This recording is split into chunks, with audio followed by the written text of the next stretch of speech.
Jackie B. Hamilton présente « Je peux changer ma vie si je le veux.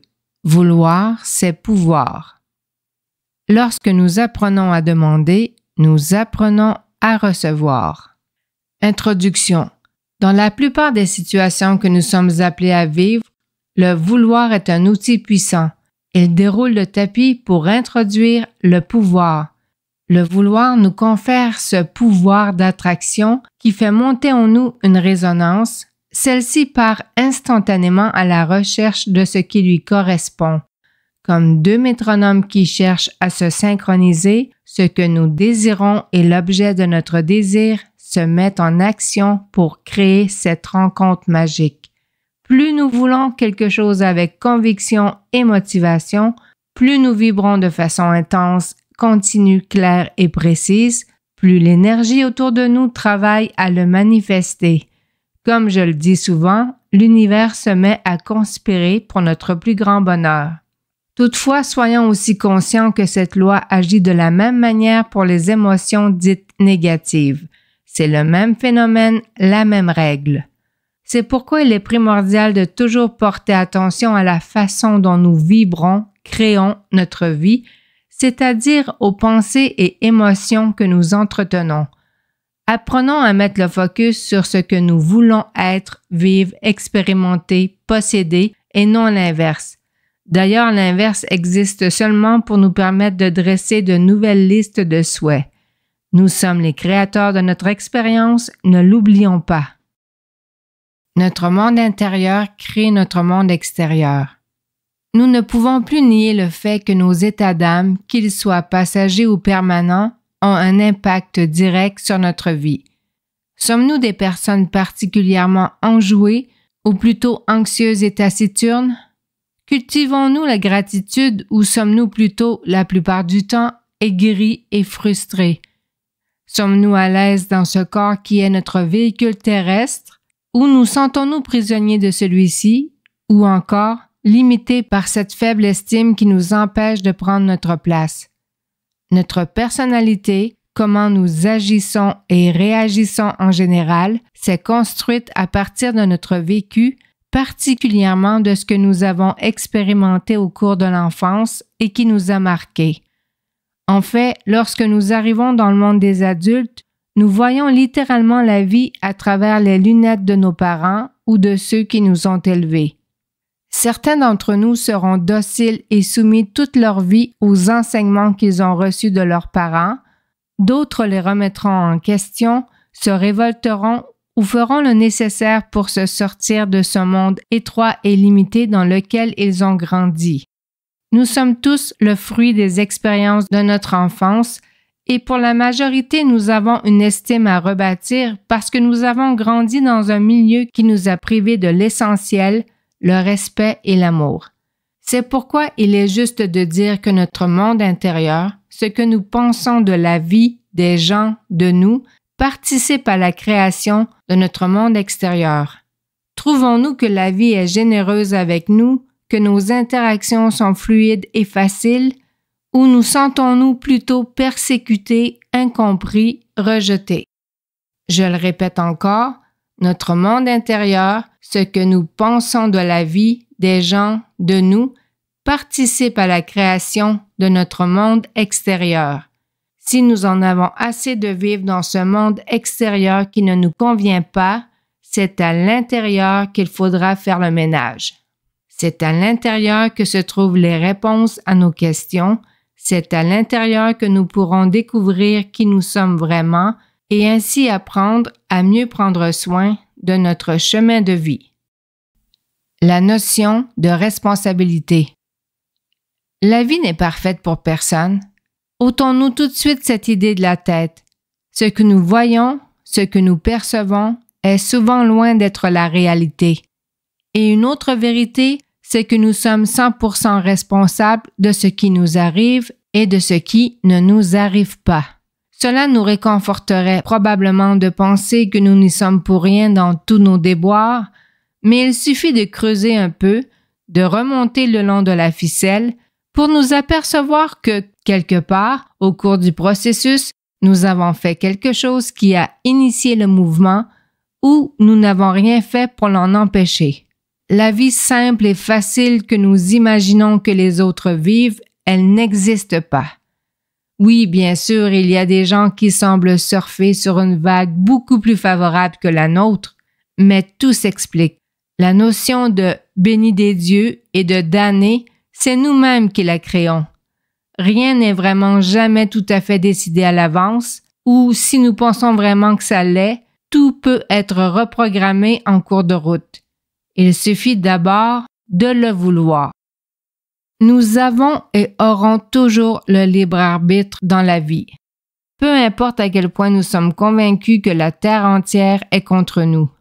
Attention ici, sans cette reconnaissance du fait que nous participons activement aux circonstances heureuses ou malheureuses de notre vie, il devient quasi impossible de créer la vie que nous souhaiterions puisque nous remettons celle-ci entre les mains d'une source autre que nous-mêmes. Si nous sommes coincés dans un rôle d'éternelle victime, par exemple, la vie nous fera expérimenter moult expériences où, effectivement, nous aurons à interagir avec des bourreaux. Bien sûr qu'il existe des gens qui ont de mauvaises intentions, je dirais de très grandes blessures, mais nous sommes aussi en droit de nous demander qu'est-ce qui en moi attire ce genre de personnes ou ce genre de situation. Il n'y a pas de hasard dans la vie.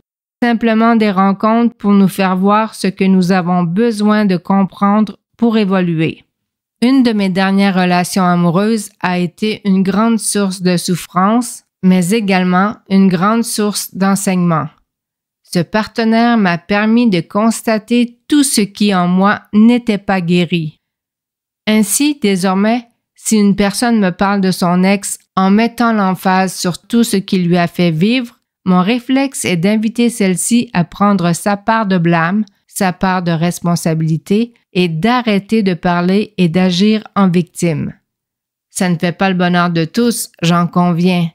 Mais dans mon livre à moi, si quelqu'un endure une situation de laquelle il aurait pu se retirer, le poids de l'odieux incombe aux deux.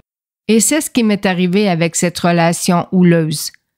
Je n'étais nullement tenue physiquement prisonnière, mais oui, j'étais probablement paralysée par un manque de respect et d'estime envers moi-même, mais également, j'avais un trop grand désir d'être dans une relation de couple. Toutefois, cela m'appartient.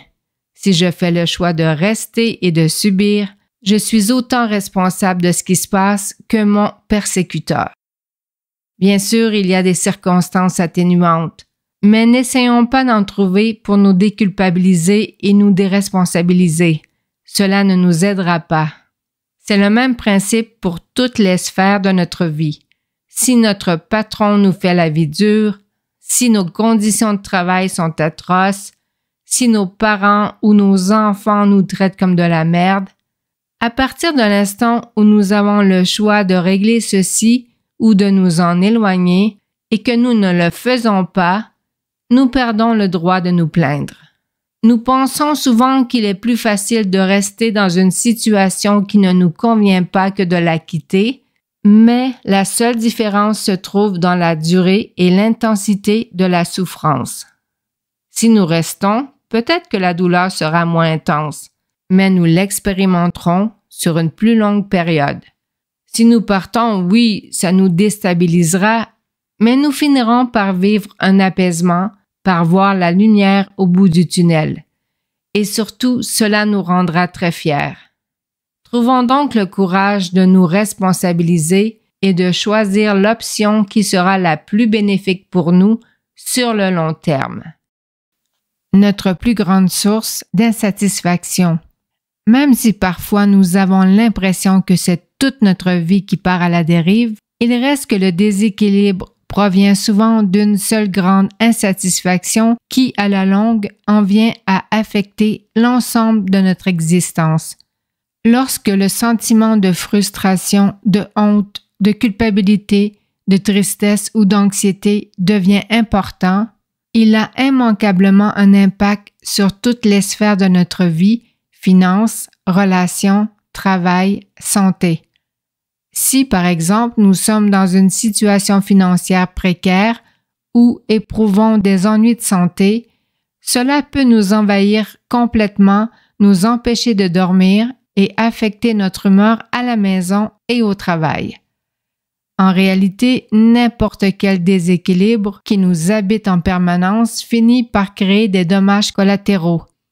C'est pourquoi il est important de repérer la principale source de notre insatisfaction, celle qui nous dérange le plus. Qu'est-ce qui est le plus lourd à supporter dans notre vie en ce moment?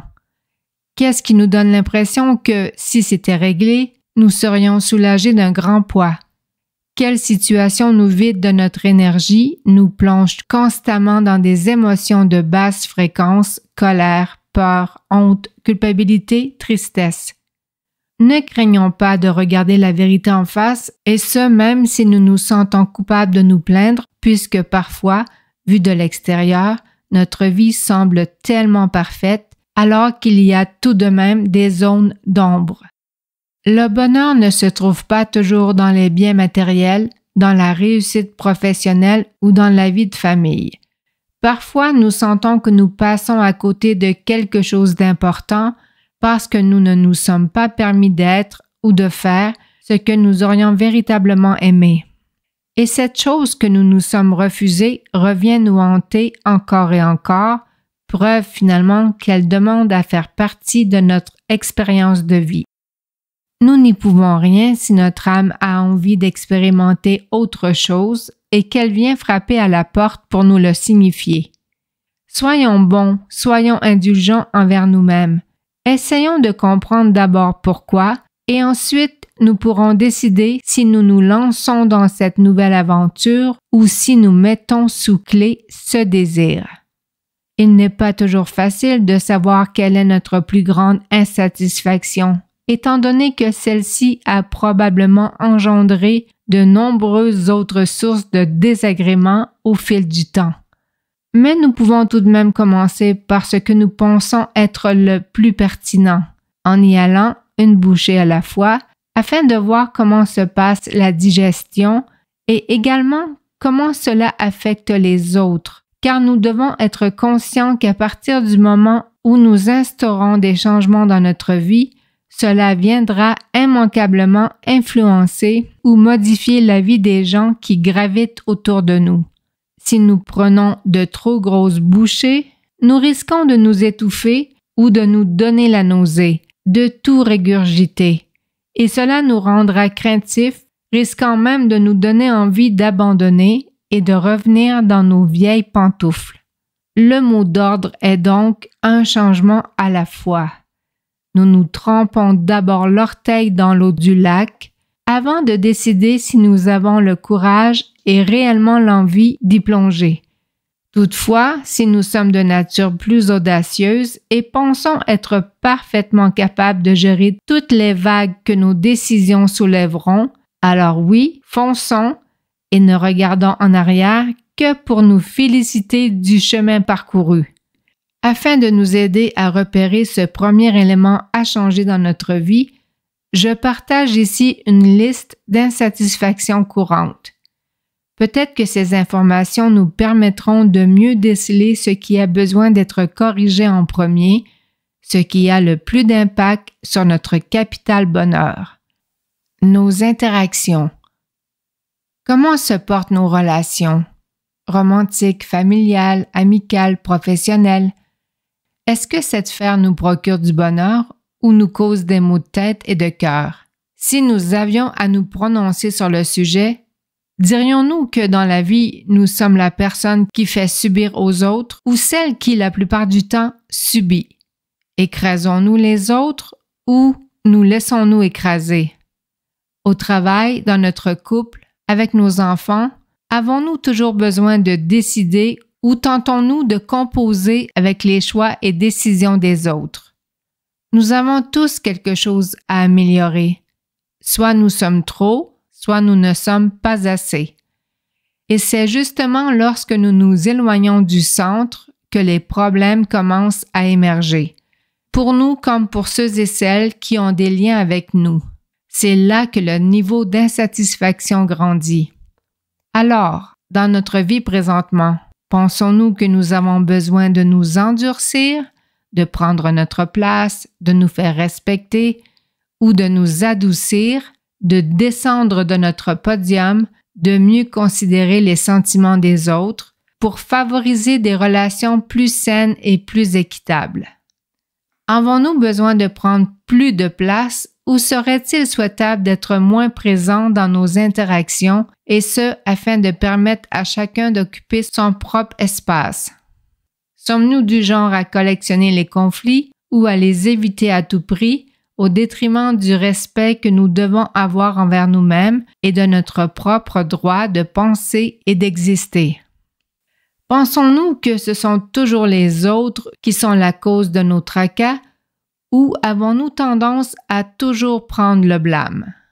Comment se porte notre vie sociale en dehors des gens qui font partie de notre expérience par défaut, soit notre famille, nos collègues de travail?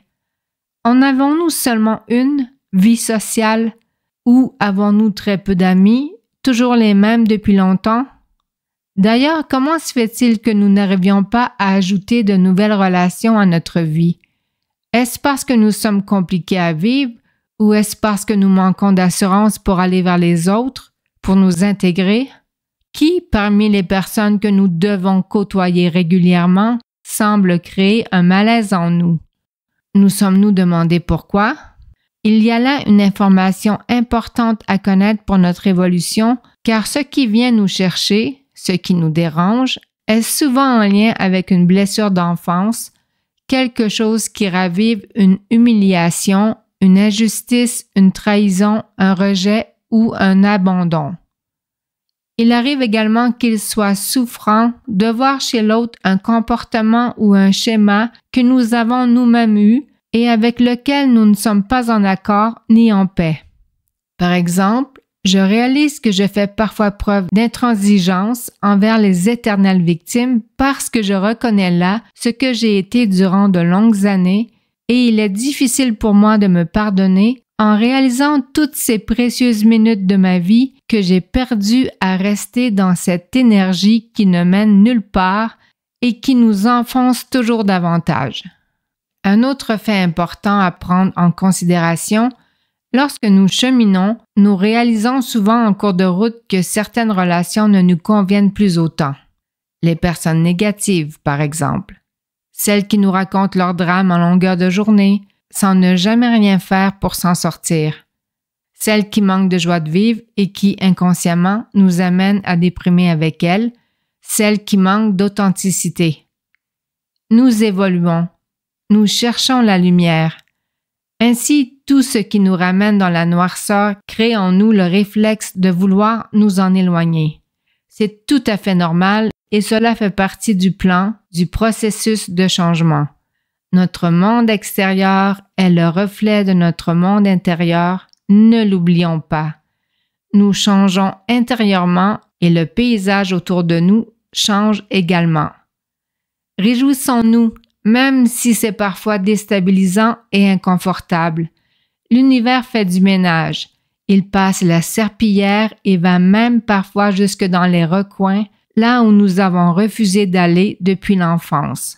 Évidemment, nous ne pouvons pas vivre sans les autres, et la bonne entente est quelque chose qui apporte de la qualité à notre vie, mais pas à n'importe quel prix. Le respect de soi doit toujours primer, car c'est ce qui apporte la touche d'authenticité que tout lien, familial, amical, romantique ou d'affaires, devrait avoir. N'est-il pas temps de prendre notre place ou, pour certains, d'arrêter de prendre celle des autres? Nous sommes des miroirs les uns pour les autres, des miroirs pour nous amener à nous voir tels que nous sommes dans le moment et pour nous inviter à rejoindre le juste milieu, l'équilibre. Trop de confiance ou pas assez de confiance, cela peut devenir un problème. Et il faut savoir que l'intensité de l'un fait souvent de l'ombre à la personnalité de l'autre. Lorsque nous avons ce désir, cette conscience d'apprendre à mieux nous connaître à travers nos interactions avec les autres et les expériences de la vie, nous réalisons combien l'estime de soi, bien dosée, peut faire une différence. Elle est souvent la seule clé qui existe pour ouvrir le cadenas de la prison dans laquelle nous nous sommes enfermés.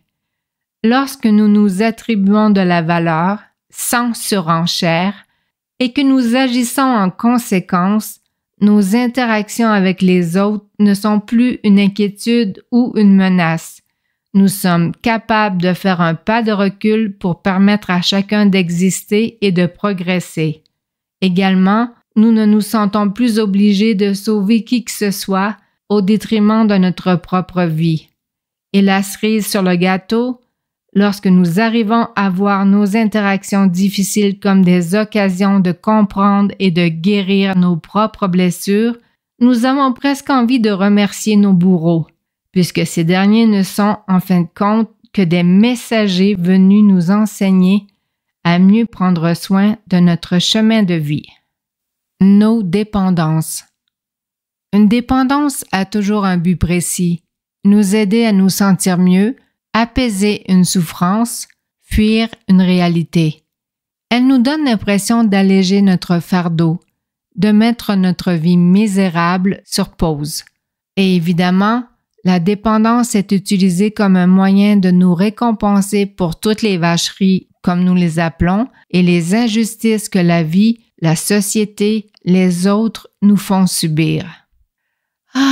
Une bonne cigarette ou un bon verre de vin pour faire passer la frustration ou pour meubler mon ennui.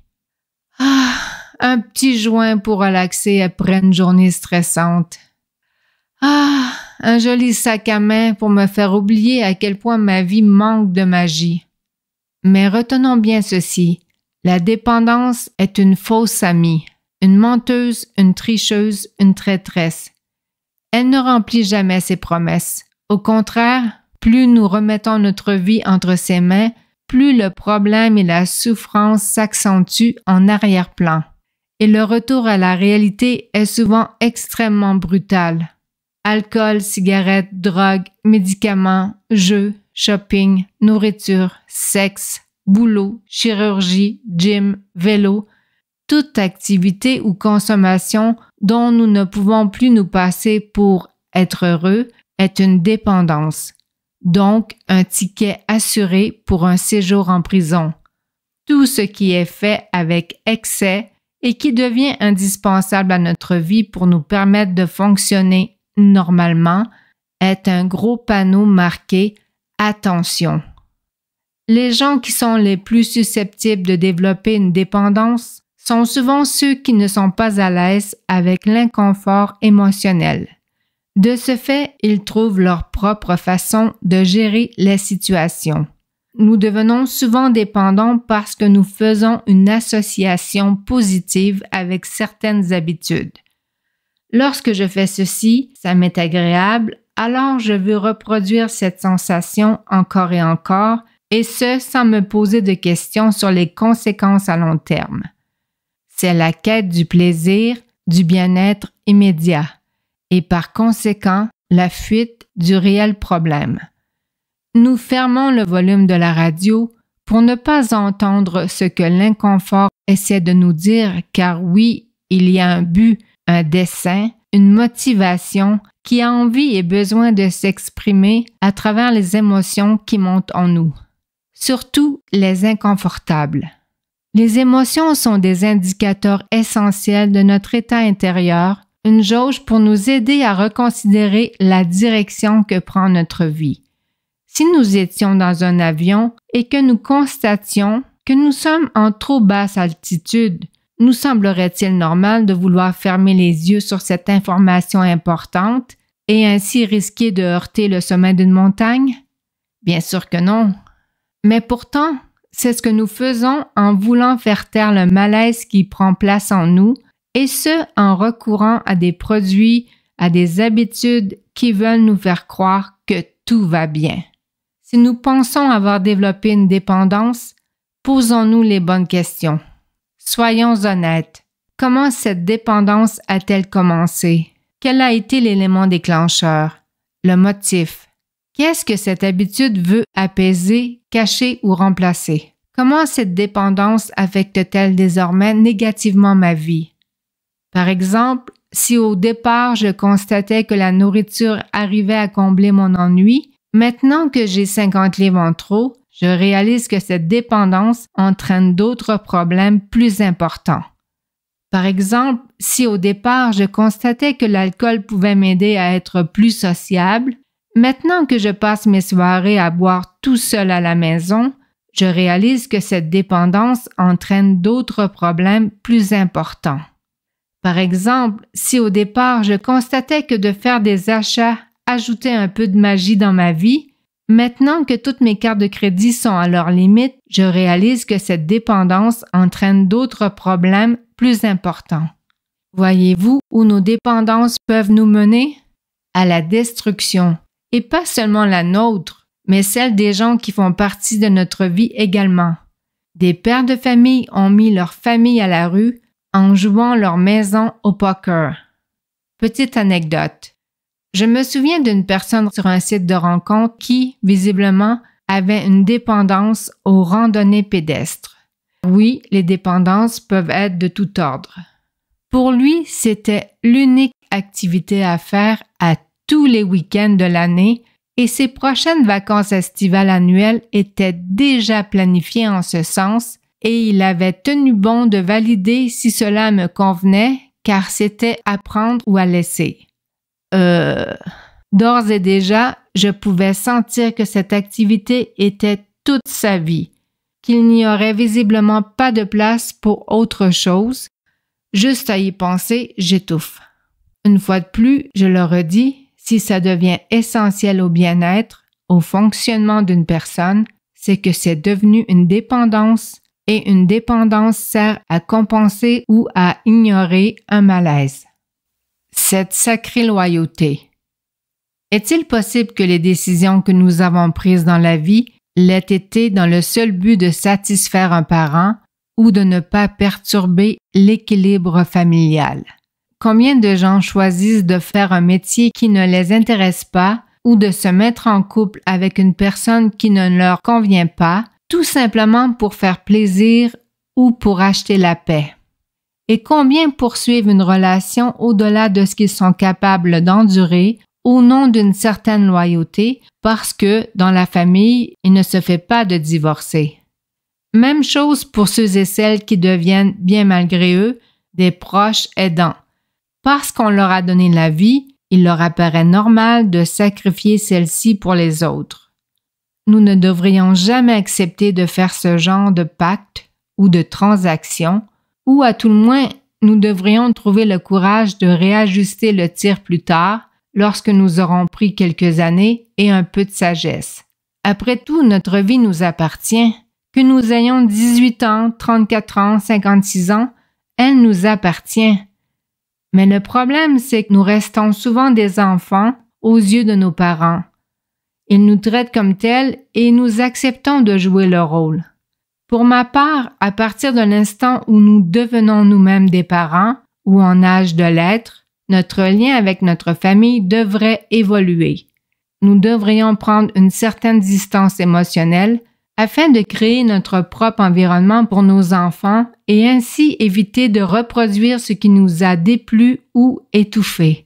De grâce, il est temps de retrouver notre pouvoir personnel et de nous octroyer le même genre d'attention et de respect que celui que nous nous sentons obligés de donner aux autres. Il est temps d'être honnête et authentique, d'arrêter de vivre dans la peur et dans la culpabilité, de faire valoir notre propre vérité. Il est temps de sortir de l'ombre de nos parents, de l'ombre de notre partenaire, de l'ombre de nos amis, car oui, bien souvent, nous jouons les caméléons pour être acceptés et aimés. Tout cela doit changer et nous sommes les mieux placés pour désormais prendre soin de notre présent et de notre avenir.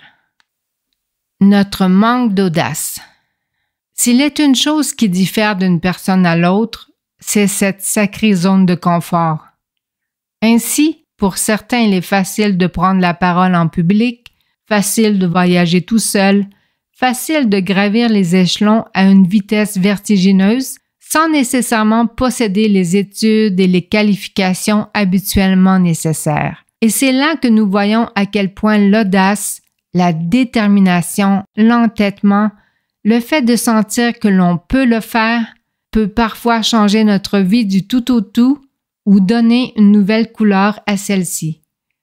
Ça nous permet de nous projeter vers l'avant, nous pousse à provoquer le destin, à attirer la chance, à créer de véritables miracles. L'ancienne insécure que j'étais, au début de ma vie adulte, faisait partie de cette catégorie de gens qui, occasionnellement, arrivent à faire des choses très surprenantes malgré ce qui les limite, comme chanter devant un public. Je trouvais alors mon audace dans ce besoin viscéral d'exister à la puissance au carré. Moi qui, toute ma vie, avais été invisible et sans intérêt pour les autres comme pour moi-même. Aujourd'hui, je suis plus confiante, mais étrangement, parfois moins audacieuse. Mais je me fais tout de même le devoir de me donner des défis à l'occasion. Probablement pas assez à mon goût, mais j'y travaille. Notre manque d'audace est souvent notre plus grande source d'insatisfaction dans la vie. Cela nous amène à vivre beaucoup de frustration et de regrets, et peut même nous rendre aigris et amers. Imaginez avoir incroyablement envie de vivre ceci ou cela, mais ne pas sentir qu'on possède la force, la motivation, le courage pour y arriver, ou, pour différentes raisons, ne pas s'octroyer le droit de l'expérimenter. Qu'est-ce que les autres vont penser, par exemple? Il est normal que notre cerveau parte à la recherche de toutes les raisons qui existent pour ne pas faire cette chose qui nous insécurise. Il faut simplement le laisser faire son monologue et lorsqu'il sera à court d'arguments, alors là seulement, nous pourrons faire une nouvelle tentative. Il suffit parfois de nous informer davantage sur le sujet qui nous intéresse pour faire baisser un tantinet l'insécurité et le malaise. Ça n'est pas très dangereux de juste s'informer. Au début, notre discours intérieur nous dira sûrement que ça n'est pas possible. Mais si nous persistons à accueillir l'idée d'être ou de faire ceci, le discours se transformera en « pourquoi pas ». Et si notre réflexe est de penser qu'il est trop tard pour goûter à ceci, dans notre vie compte tenu de nos conditions actuelles, cela n'est pas une bonne raison. C'est un prétexte. Il y a toujours moyen de nous rapprocher d'un projet, d'un rêve, d'un but. De nous en rapprocher, ça ne fait pas de mal à personne. Ça n'engage à rien. Ça permet juste de valider si le désir est toujours viable, s'il a véritablement envie de prendre forme.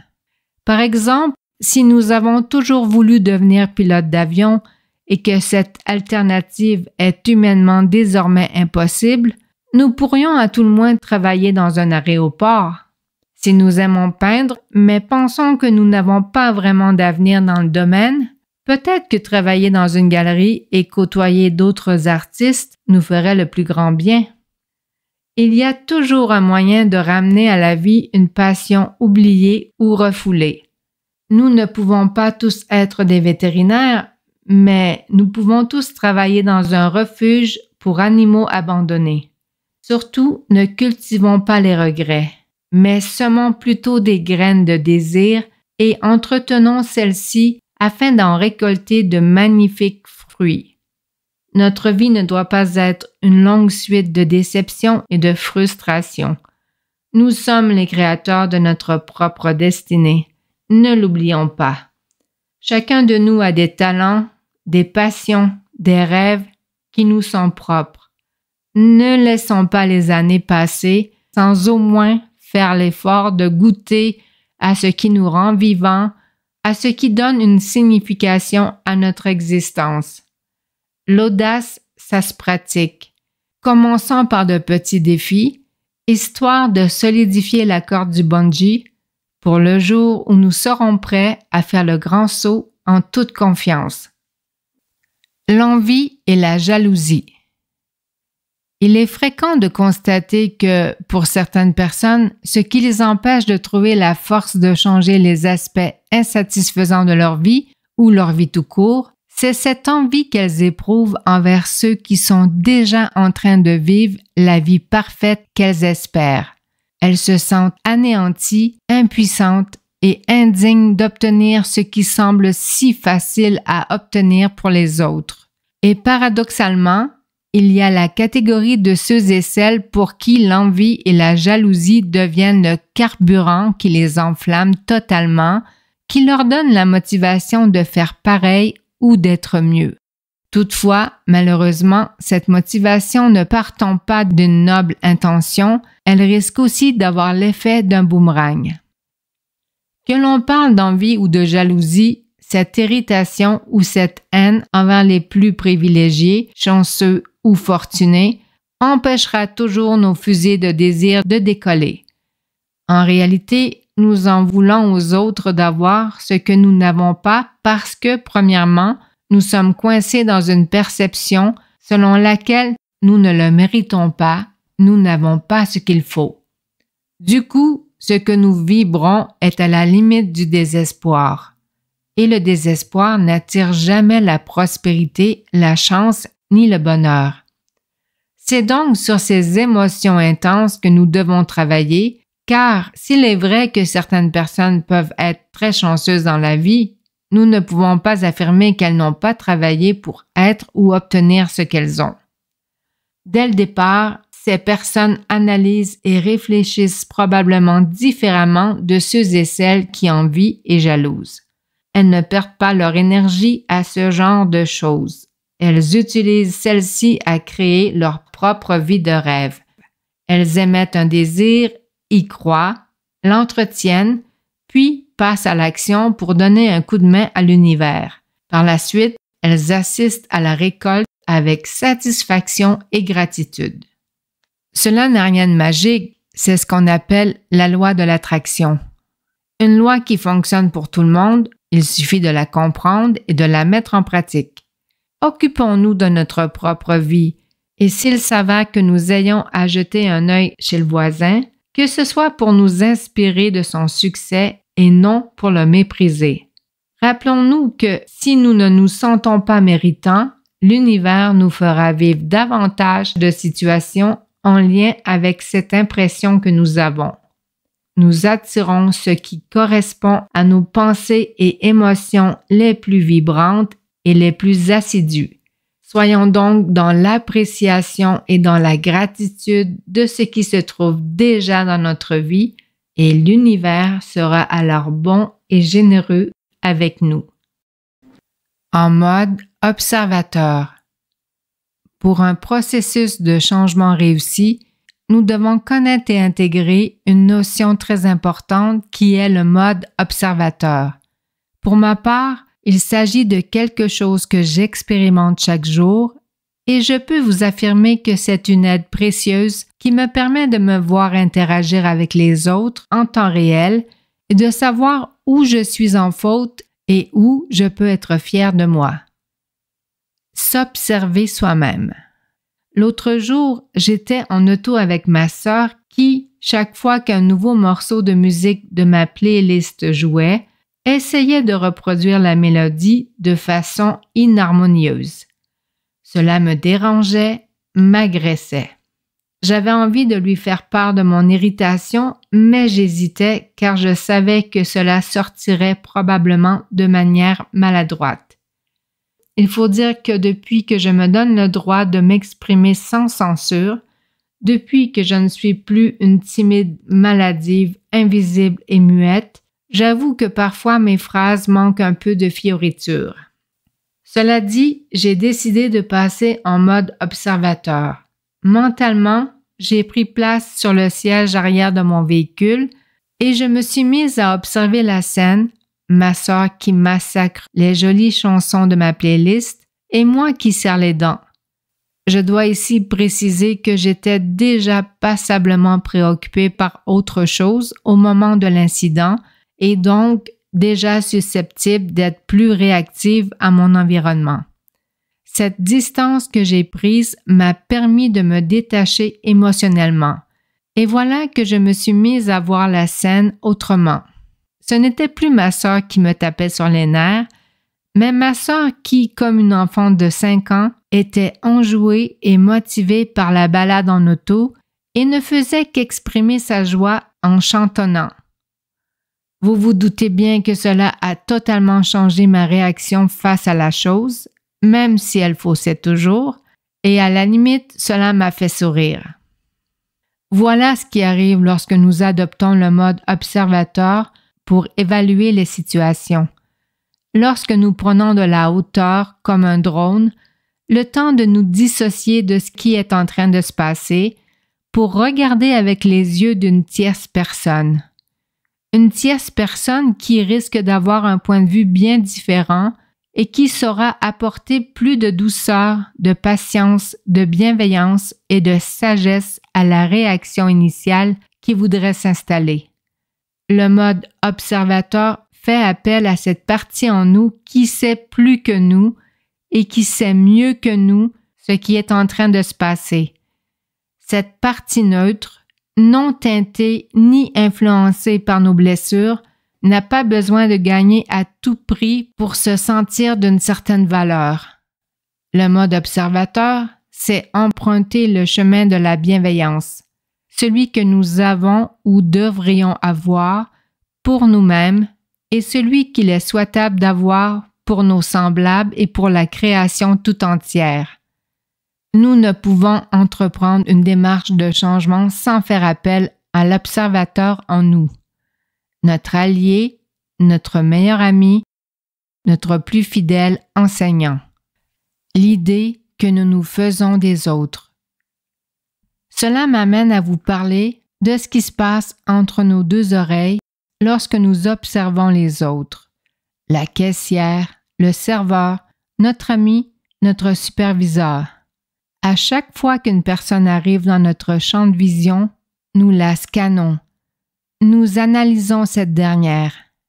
Nous essayons de savoir ce qu'elle dégage. Nous avons besoin de valider si elle nous est favorable, bonne, compétente, honnête, etc., ou défavorable, mauvaise, incompétente, malhonnête, etc. Si nous pouvons lui faire confiance ou si nous devons nous méfier. Petite parenthèse, pour les hypersensibles comme moi, c'est un défi de ne pas absorber l'état émotionnel de la personne qui se trouve en face. Je me rappelle d'un ancien patron dont je pouvais sentir à distance si c'était une bonne ou une mauvaise journée. Le simple fait de l'entendre arriver dans le couloir me suffisait pour avoir l'heure juste. Le ton de sa voix, son pas. Ainsi, nous ne pouvons pas nier le lien énergétique, émotionnel qui existe entre nous, que nous nous connaissions ou que nous soyons de parfaits étrangers. À partir de l'instant où nous nous retrouvons face à quelqu'un, le scanner se met en marche. L'ordinateur sort un rapport. La seule ombre au tableau, c'est que notre scanner n'est pas neutre. Il subit de nombreuses influences. Il est même programmé pour repérer certains types de comportements et il prend ces données à partir de nos expériences de vie et des conclusions que nous en avons tirées. Il n'est donc pas impartial. Cela me fait penser à une personne que je connais qui, visiblement, détestait les femmes voilées car elles faisaient constamment leur procès sur les réseaux sociaux, au point où ça en devenait dérangeant car vraiment trop intense. Puis, un jour, elle me confia que son mari l'avait quittée pour une femme voilée. Voilà. Son jugement était désormais influencé par cette expérience éprouvante et évidemment, cela créait en elle beaucoup de méfiance et de frustration. C'est quelque chose que nous avons tous tendance à faire. Parce que tel type de personne nous a blessés, nous mettons tout le monde dans le même bateau. L'autre fait très important et intéressant à savoir, c'est que ce que nous pensons de quelqu'un, le jugement que nous portons sur lui, influence ses pensées, ses actions et ses comportements. Je vous explique. J'ai été mise au fait de ce phénomène il y a de nombreuses années et je me rappelle avoir voulu tester pour valider. À l'époque, il y avait quelqu'un dans mon entourage qui se comportait toujours comme un crétin. J'avais donc l'habitude de dire qu'il était crétin et de le voir comme tel lorsque je pensais à lui. Lorsque j'ai pris conscience que le regard, physique et mental, que je portais sur lui, l'idée que je me faisais de lui, était et avait toujours été négative, j'ai pu constater à quel point, inconsciemment, je rajoutais de l'huile sur le feu. Tout chez moi, en commençant par mon langage corporel, l'incitait à donner le pire de lui-même. Et oui, il me donnait simplement ce que je voyais en lui, soit le pire de lui-même. Du coup, j'ai décidé de me concentrer sur quelques-unes de ses qualités, oui, tout le monde en a, et de désormais changer cette idée que je me faisais de lui, que ce soit dans mes pensées ou dans mes conversations à son sujet. Ainsi, comme par magie, son attitude envers moi s'est rapidement améliorée. La tension a diminué et pour la première fois depuis très longtemps, nous avons été capables d'entretenir une relation convenable. Cette expérience m'a profondément marquée et je peux désormais témoigner de l'incroyable impact de nos pensées sur les autres, plus particulièrement sur nos enfants. J'ai d'ailleurs encore en tête une phrase qu'une mère a dite à son fils alors qu'il était pré-ado. « Tu ne feras jamais rien de bon dans la vie. » Aujourd'hui, je vois ce beau jeune homme collectionner les emplois et les échecs et je ne peux m'empêcher de penser que cette phrase assassine a dû le marquer au fer rouge. Je sais bien que nous avons toujours accès au libre arbitre dans la vie, mais pour l'avoir moi-même vécu, ce que nos parents affirment à notre sujet est quelque chose qui reste parfois très longtemps présent en nous. Ça devient une certitude, même si c'est complètement faux. Histoire de vous convaincre davantage de la véracité et de la puissance de cette théorie de l'idée que nous nous faisons des autres, rappelons-nous à quel point nous pouvons changer d'état d'esprit lorsque nous nous trouvons en présence de certaines personnes. De très confiants, nous pouvons soudainement devenir insécures. Comment l'expliquons-nous, puisqu'en réalité, nous sommes toujours les mêmes personnes? Je ne sais pas si cela vous est déjà arrivé de conduire votre voiture en présence d'un ami et de vous sentir anormalement nerveux et maladroit. Tout cela parce que cette personne n'aime pas se retrouver sur le siège du passager. Elle ne fait confiance qu'à elle-même. De ce fait, elle nous juge et nous dévalue mentalement et nous le ressentons. J'ai déjà eu à subir les affres d'un superviseur condescendant et je peux vous dire que l'idée qu'il se faisait de moi, de tout le monde en fait, influençait énormément mon travail. D'ailleurs, cette personne ne se gênait pas pour traiter les gens d'incompétents. Ainsi d'hyper-performante que j'étais habituellement, je me suis mise à devenir confuse et insécure quant à ma capacité de bien effectuer mon travail. J'ai même pensé démissionner. Heureusement, j'ai fini par reprendre le contrôle de la situation en remettant cette personne à sa place, mais c'est dire à quel point ce que les autres pensent de nous peut arriver à nous influencer et à nous déstabiliser. Et n'oublions pas que nous-mêmes faisons subir ce même traitement à tout le monde. Nous avons tous une idée arrêtée et précise, une opinion générale sur chaque personne que nous rencontrons. La question à se poser, maintenant que nous savons comment ça marche, est la suivante. Ces individus avec qui le courant ne passe pas sont-ils vraiment incompétents, maladroits, stupides, méprisants, ou est-ce nous qui les avons estampillés un peu trop vite et implantons maintenant cette idée, cette image peu reluisante, dans leur tête? Le sujet de l'observateur et de l'idée que nous nous faisons des autres est quelque chose de vraiment fascinant et qu'il nous faut absolument garder en tête. Cela pourrait expliquer, par exemple, pourquoi nous nous sentons aussi peu confiants en présence de notre belle-mère. En réalité, nous sommes à la fois émetteurs et récepteurs. Nous émettons des informations qui sont perçues par les autres et les autres émettent des informations à notre sujet que nous percevons. C'est pourquoi il faut prendre le temps de revalider l'idée que nous nous faisons de chacun de nos enfants, par exemple. Voyons-nous notre fille comme une personne qui ira loin dans la vie et notre fils comme un futur bon à rien? Tout cela parce qu'il a fait une ou deux erreurs de parcours? Même chose pour notre partenaire de vie. Quelles sont les pensées principales que nous entretenons à son sujet? Et est-ce vraiment là ce que nous voulons expérimenter avec elle ou lui?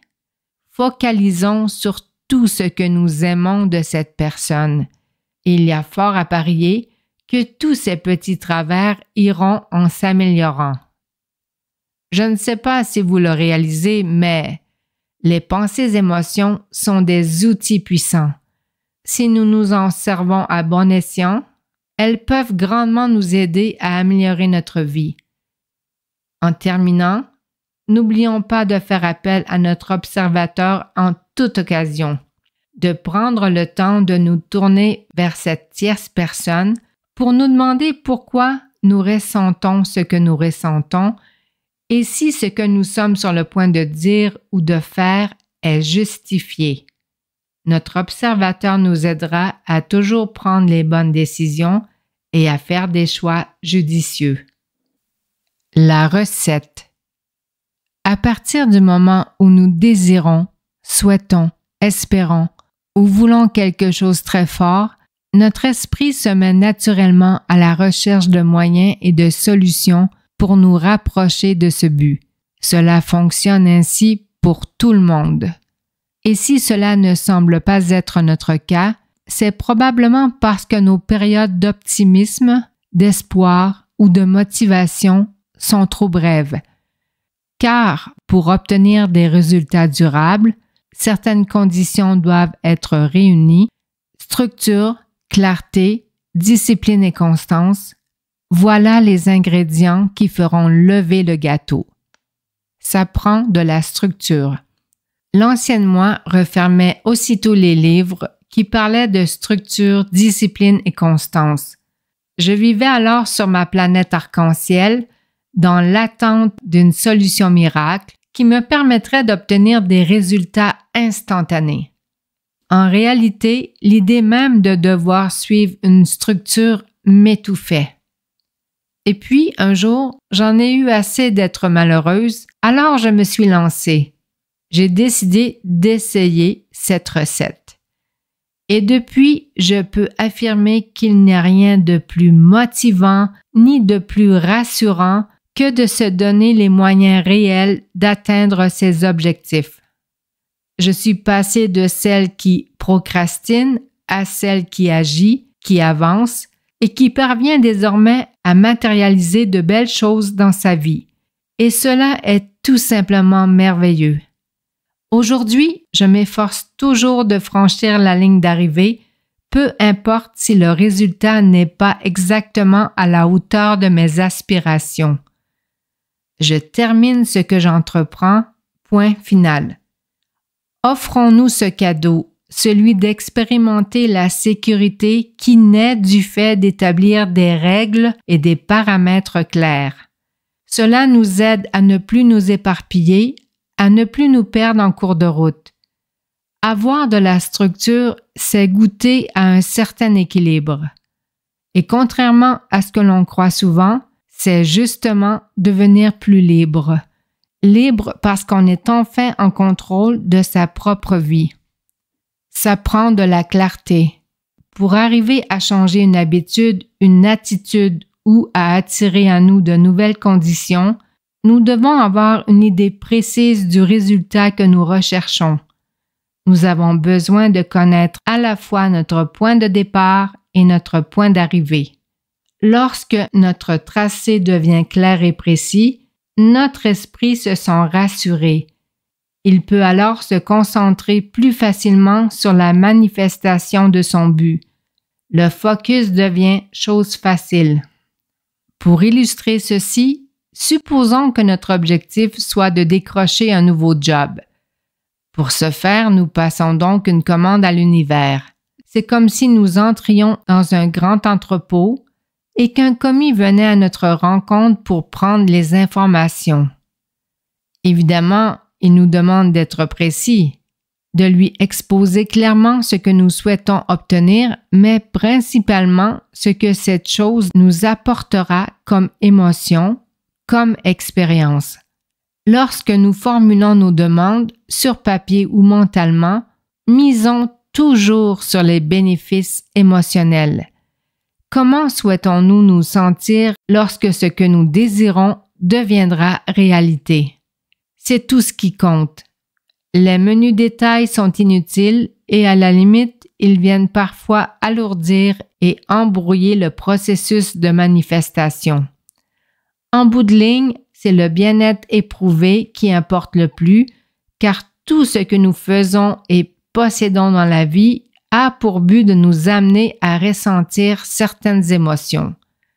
Revenons à notre exemple d'un nouvel emploi. Il nous faut exposer pourquoi nous voulons ceci et ce que cela va changer au niveau de notre capital bonheur. Notre description pourrait être comme suit. Je veux un emploi dans mon domaine, tout près de chez moi, afin de passer plus de temps à la maison, un travail bien payé pour me permettre de profiter pleinement de la vie, et je souhaite faire partie d'une équipe dans laquelle je me sentirai apprécié et reconnu. Vous voyez, de l'émotion. Tout ce qu'il faut, c'est faire ressortir les bénéfices émotionnels. Ça prend de la discipline. La discipline est une règle de conduite que l'on s'impose. C'est le fait de décider à quelle fréquence et combien de temps nous voulons passer à faire telle ou telle chose. Si nous revenons à l'exemple précédent, nous allons bien sûr vouloir donner un coup de main à l'univers. Nous pouvons ainsi nous inscrire sur des sites d'emploi pour recevoir des notifications. La discipline aide à rester focalisé et concentré sur notre objectif. Elle nous rappelle qu'il y a un gâteau en train de cuire dans le four dont il faut prendre soin. Ça prend de la constance. La constance, c'est la répétition des règles et des étapes nécessaires à la réalisation de notre but. C'est faire preuve de patience et de persévérance. Sans la constance, tous les efforts investis pourraient ne pas aboutir. Ce serait comme décider d'arrêter le four au beau milieu de la cuisson parce que finalement, cela nous demande trop ou que ça ne nous tente plus. Ainsi, nous ne goûterons jamais au gâteau, et ce, même si la recette initiale était prometteuse. Nous aurons manqué de rigueur, de persévérance, de constance et malheureusement, le résultat ne se présentera jamais. Combien de gens abandonnent leurs rêves en cours de route alors que bien souvent ils étaient si près d'y arriver? Posons-nous les bonnes questions dès le départ. Notre désir est-il assez fort pour que nous acceptions de passer à travers le processus, pour que nous nous engagions à franchir la ligne d'arrivée? Si nous en doutons, ne perdons pas notre temps et notre énergie, car chaque fois que nous abandonnons, nous venons confirmer cette idée que nous avons de nous-mêmes, à savoir que nous n'arrivons jamais à rien de bon, que nous n'avons pas ce qu'il faut pour changer ou transformer notre vie, que nous ne sommes pas fiables. Toutefois, il suffit d'une seule expérience réussie pour ébranler cette conviction et nous redonner de la valeur et de la crédibilité.